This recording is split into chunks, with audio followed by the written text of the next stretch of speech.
Hi, my name is Jenny Kiekler, and I'm here today to talk about gun control.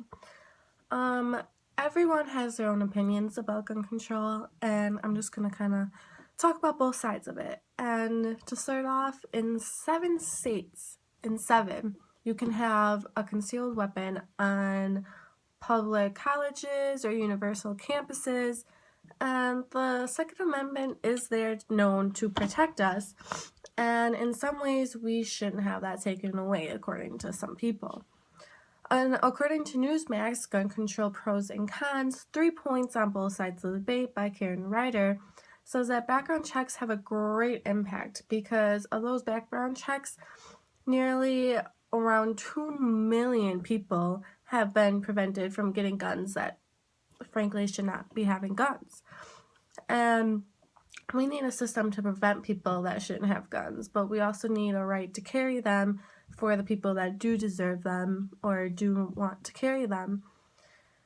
And everyone has their own opinion about everything, and that also goes for gun control. I have done a lot of research about this and have quite a few credible resources.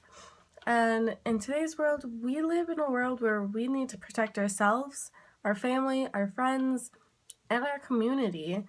And gun control is a good way to start. And the Second Amendment is there for a reason. You see, the rules of the Second Amendment are quite simple. According to the Second Amendment, a well-regulated militia being necessary to the security of a free state, the right of people to keep, bear arms shall not be infringed. Meaning, our right to bear arms should not be taken away from us. And some people argue that it is a very old law and should be altered or banned altogether. And in the past, there have been laws that have been banned or altered. But see, this law has had quite a few passed. And for an example of gun control throughout colonial America, including criminalizing the transfer of guns to Catholics, slaves, and servants, and Native Americans. If that law can be altered, it can be changed more. And like it says in the article, should more gun control laws be enacted? From Blackstone through the 19th century cases, commentators and courts routinely explain that the right was not a right to keep and carry any weapons whatsoever in any manner, whatsoever, whatever purpose. Nothing in our opinion should be taken to cast doubt on long-standing prohibitions on the possession of firearms by felons and the mentally ill, or laws forbidding the carrying of firearms in sensitive places such as schools and government buildings. See, we all know that there are laws set in there for a reason. We use them to protect us, but we all know that criminals don't follow these laws. And criminals simply do not care about these laws. And there's always going to be deaths from guns. We know this.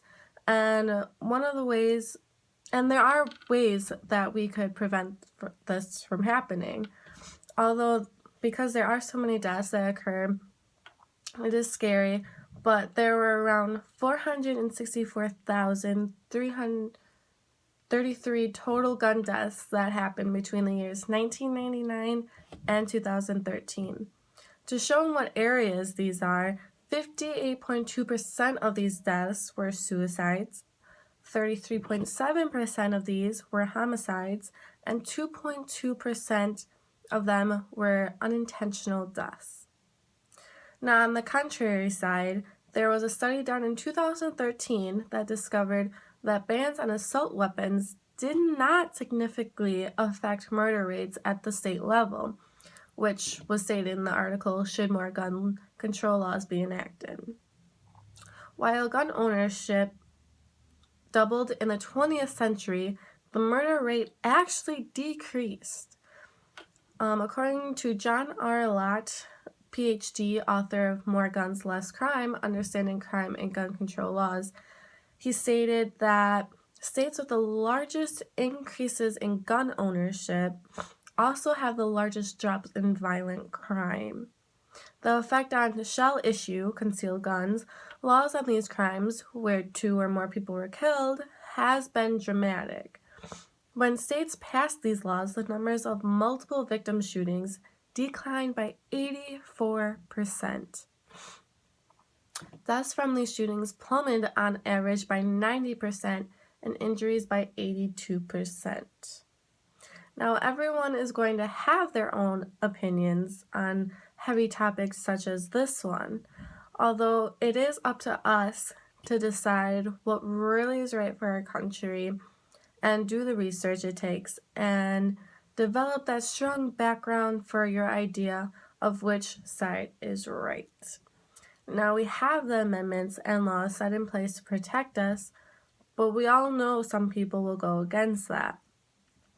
Criminals, being one, will go against the law, and we have that amendment set in place there to protect us from those criminals.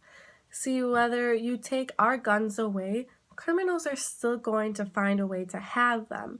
So we have this amendment in place to not only protect us, but our surrounding friends and family and loved ones. Now, gun control is a touchy subject, but I'll leave it up to you guys to decide which side you're on and which side you believe is right.